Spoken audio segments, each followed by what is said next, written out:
Southside, Southside, we gon' Yeah, Monty. You all right? Channel 5 is reporting that 99% of American homes have at least one television set. And 66% of those same homes have at least three televisions. What y'all need 3 televisions for? That's a lot, man. Huh? Me? Well, I mean, I got 4, but that's different. I'm in media, so, Anyway, guys, welcome to another episode. We're going to get right into the topic today, then handle a little station identification at the end. Let's just hit it. Let me just talk right now about it. I'm going to make my statement. There is no such thing as comfortable greatness. Okay, let me say it again. No such thing as comfortable greatness. So Monty, you great, so I'm not great. I'm not yet, I guess, But when you study, you know what I'm saying? You don't have to be a physicist yet. If you study the game, you can learn some things on your way to it. And, watching how a lot of things are done, watching other great people, how they do things, learning and gleaning from them along the way. One of my primary rules, I don't like doing something and not knowing how to do it when I could ask somebody else.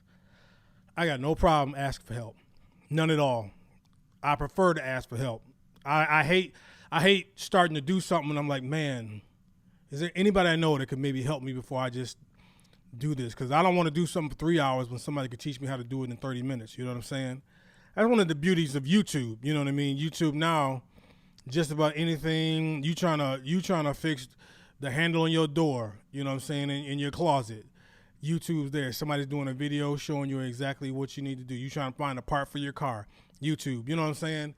So in understanding that, trying to figure out this greatness thing and be the best that we can be and whatever God has given you, whatever talents you've been given, to maximize those. I look in all sectors for that. I look to everybody for that. I look at people who have done great things, you know what I'm saying, in ministry, but also in business, you know what I mean, in different avenues. And if somebody's just doing what they truly are called to do and doing it at a high level, how do you do that? Okay, what's your story? I'm reading a book now by a guy. He was the head of NBC and just kind of seeing the groundwork laid and what he did. And it's a fascinating book. So many deals. You wouldn't know this guy, but he's responsible for a lot of things you watch. If you've been watching, that's why I give you that TV statistic. If you've been watching TV for the last 50 years, you would be surprised how much the Olympics, Saturday Night Live, this guy's everything. But it's not just reading it for the glitz and glamour. I'm trying to understand how he did the things he did. Not that I'm trying to run a network on NBC. Well, I mean, I am running a network. That's true. I didn't think about that. But I'm talking just about how people make moves and not to mimic them, but more so to watch out for the pitfalls and the mistakes that they made. You know what I mean? Because again, if somebody could teach you, a business side of what you do, aside from your gift, and learn, okay, you're good in your gift, but you want to watch out for this. You know what I mean? I had my orthodontist on the Shareholders podcast, and she talked about how she was so gifted, and all she wanted to do was to work and do orthodontistry. But when she got her own practice, she didn't know about real estate. She didn't know how to find a building for the practice or how to hire people. You know what I'm saying? And she had to have a consultant come and help her out. So stuff like that. But the one thing I see in common, the one general principle I see in common, I don't care if it's an athlete, I don't care if it's a president, I don't care if it's a pastor, you know what I mean? I don't care if it's the guy that owns the Arby's, whatever. There's no such thing as comfortable greatness. Okay? You cannot be great and comfortable at the same time. On that path to greatness, You're going to make people uncomfortable. You're going to make uncomfortable decisions. You're going to make some hard decisions, all right? You're going to lose some people. People are not going to understand you, okay? Even through the path of goodness, getting to goodness is hard, okay? Because you know why I can say that? I know that because this world is built to try to keep you at best average, all right? And if they really can, they want you to be below average. Because if you're below average, you think getting to average is really doing something. That's what this world is about, okay? Wherever you're watching this from, wherever you live at, let me ask you something. How many fine dining restaurants are in your city? And how many fast food restaurants are in your city? Are there more fast food restaurants in the city you live in than fine dining restaurants? I can already say without visiting your city, of course there are, okay? Now, why are there more fast food restaurants than fine dining establishments? Everybody got to eat, you know what I mean? We have to eat to live, okay? So why not eat some of the best food? You know what I mean? Why not I get some swordfish or some filet mignon, you know, them things like that. Some Chilean sea bass is one of my favorite meals, you know what I mean, with asparagus and all that, instead of just a hamburger. Because this world is designed for us to stay average. So you go and you get your $8 meal. You go get your Wendy's 4 for $4. Ooh, child, so nuggets, burger, drink. You know what I'm saying? 4 for $4. What was the other one? Nuggets, burger, drink. Oh, and fries. Right, 4 for $4. That's a deal. Sure, that's a deal. But that's not greatness. You're not eating at a great level, okay? Keep eating that stuff. The real cost is going to come when the medical bills come, all right? I don't have time to get into that. Greatness is that restaurant where there's a maitre d'. You know what I mean? You're going to call and reserve a week and a half. You ain't never had to call and reserve no table at McDonald's a week and a half. You just go in there and eat. But that's what this world is designed to do, is to try to keep you. So they work hard for you to stay average. And so to break out of that, it's you're you know what I'm saying, you're subverting the norm. So for me to be great, everything around me is designed to keep me average. That's why I can't be comfortable. Average is comfortable. Average keeps you right in your comfort zone. Below average is even more comfortable. You know what I mean? Because then you can start having people take care of you. It's even better. You ain't doing nothing. That's what I'm learning, is that if I'm going to want to be comfortable, I cannot be great. Okay? I heard somebody say anybody successful is going to have to be able to have a bunch of uncomfortable conversations with people. You know what I mean? And not just firing folks, that's part of it, but telling people, no, I'm not going to do what you want me to do. I'm going to do what I want to do. You see? And that's a hard conversation to have. See, because for many of us, maybe our boss or our boss's boss or our boss's boss's boss is great. They make a lot of money. They drive a nice car. But for them to be great, you have to be average. Because the world is not designed to have, in this country, 200 million people to be the CEO. No. They need 200 million people to be the workers. And then they maybe have like 200 people be a CEO. You see what I'm saying? So for them to be great, you have to be average. Now, why would I work this hard, working a job, all these hours per week, barely making enough to survive, generating all this revenue for you to be great, and what am I getting out of it? Shh, you got that 4 for $4. I'm giving you a 4 for $4. You don't want that 4 for $4? It's a 4 for $4. Eat it. There you go. You worked hard. Are you eating a 4 for $4? No, my chef's making me something today. Oh, so you get a chef, and I get the 4 for $4.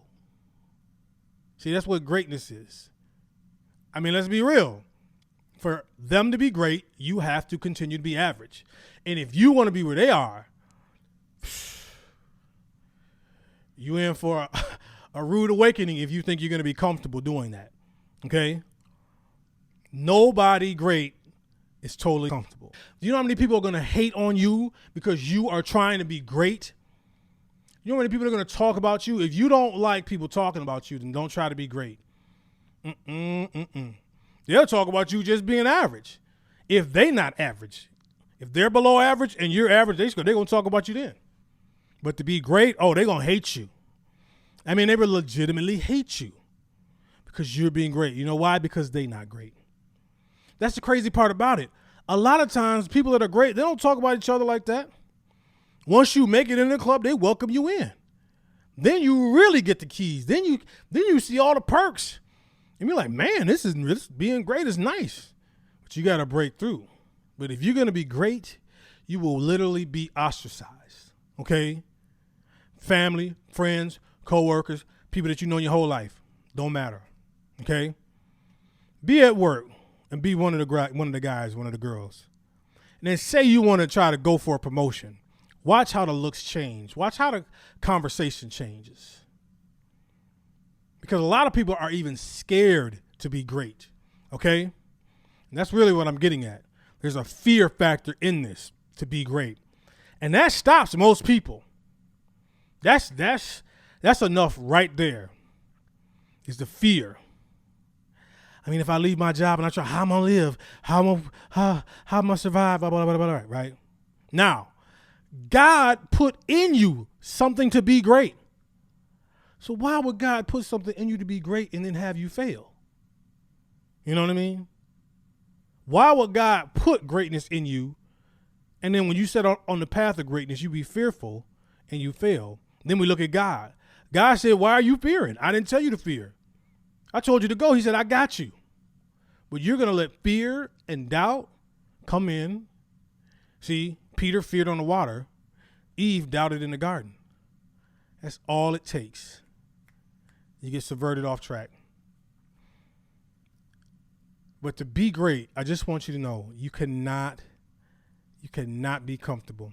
There's no such thing as that. I mean, I just want to be great.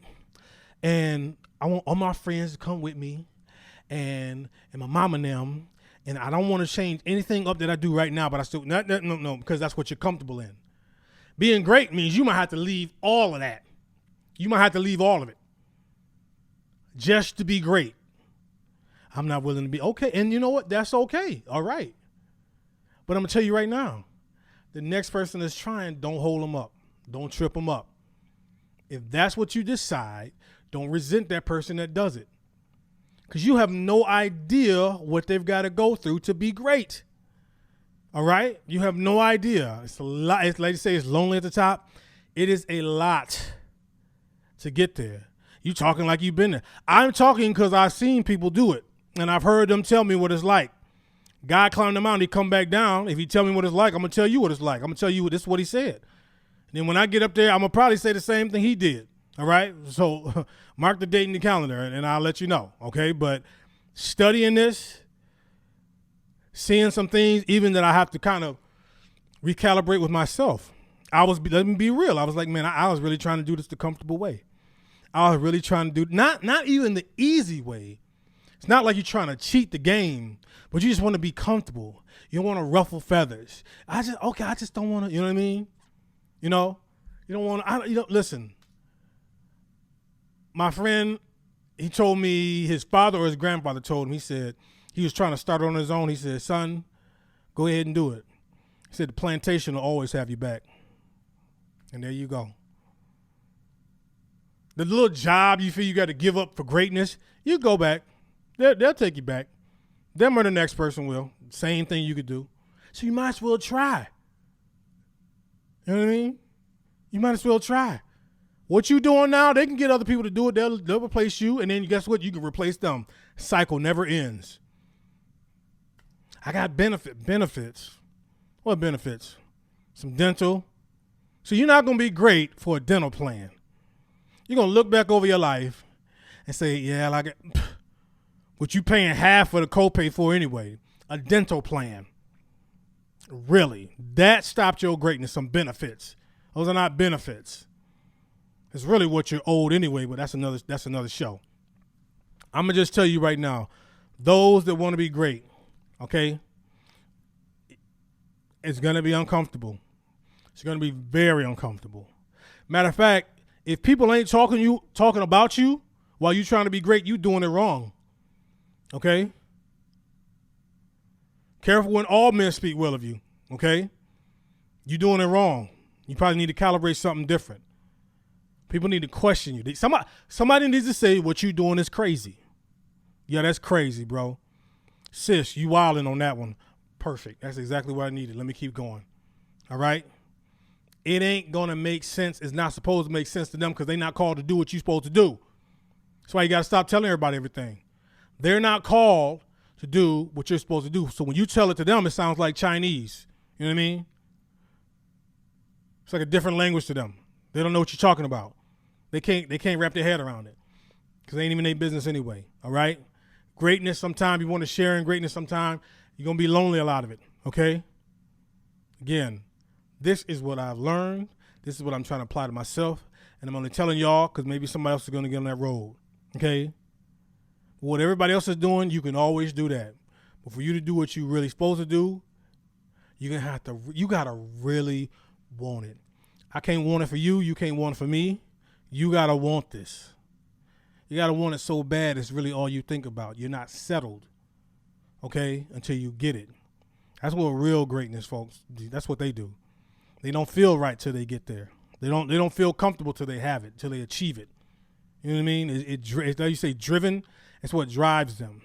So anything that tries to subvert that, they got to figure out at some point, I got to cut this out because this is keeping me from being great. There is no comfortability in greatness. None. Now, once you reach greatness, then you can be a little comfortable. All right? Going on that road, it's not comfortable. It's rough. It's hard. It's kind of, it's like pulling on clothes. It's kind of scratching you. You know what I mean? You need to remember that. Let me segue, okay? I'm trying to be great. Trying to be great in what I eat. So today I'm not even going to say where I went. I went to a place. I get some fresh fruit. They knocking it out on fresh fruit. They killing it on the fresh fruit. I'm loving it. Start my morning with some fresh fruit. It's great. And then I said, you know what? Let me keep it going. So I said, you know what? I'm going to get like some pasta. I'm like, let me just keep it light. Have some pasta for lunch. Let me give you a little thing of pasta. You know what I'm saying? I said, bet. I go to the deli counter. I look. They got a whole bunch of kinds. I said, yeah, okay. I see this one. It is called Caesar pasta salad. I was like, ooh, nice.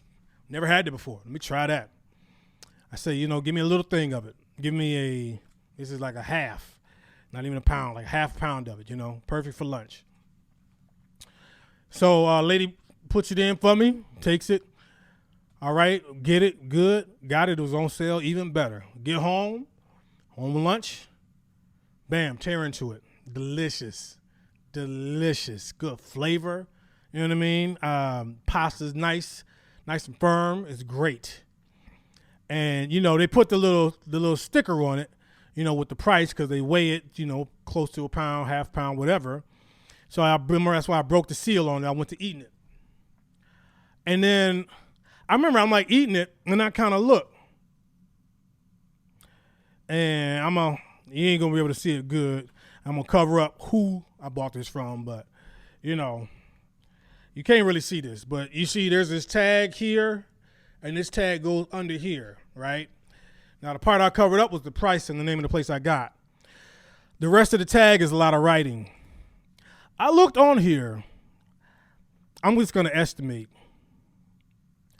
Why are there about, and I'm not jiving, y'all, it looks to be about 70 to 80 ingredients in this thing of pasta.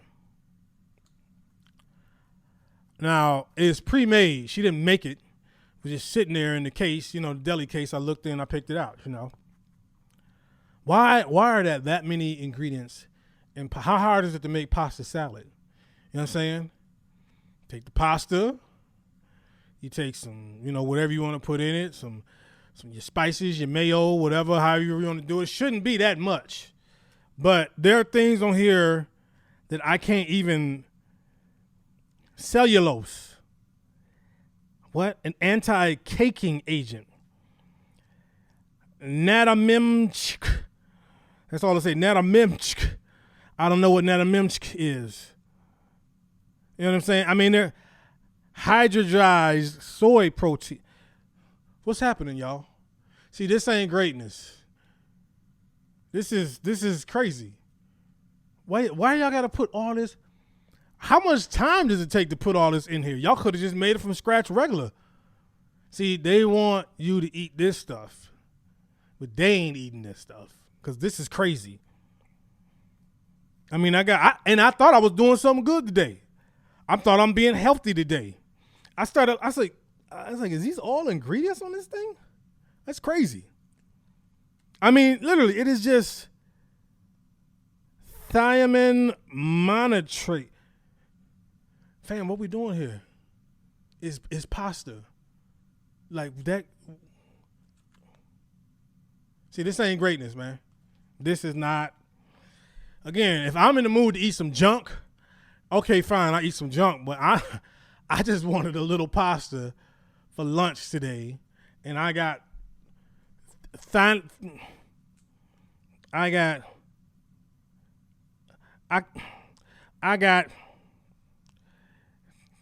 See, I just keep going back to natamimchk and some enzymes. Enzymes. It's just enzymes in here. I don't even know what that means. Enzymes. That's not greatness. Now they can make it great. There's a person that can get the pasta that they've made. I've seen people make pasta, make it from the best ingredients. You know what I'm saying?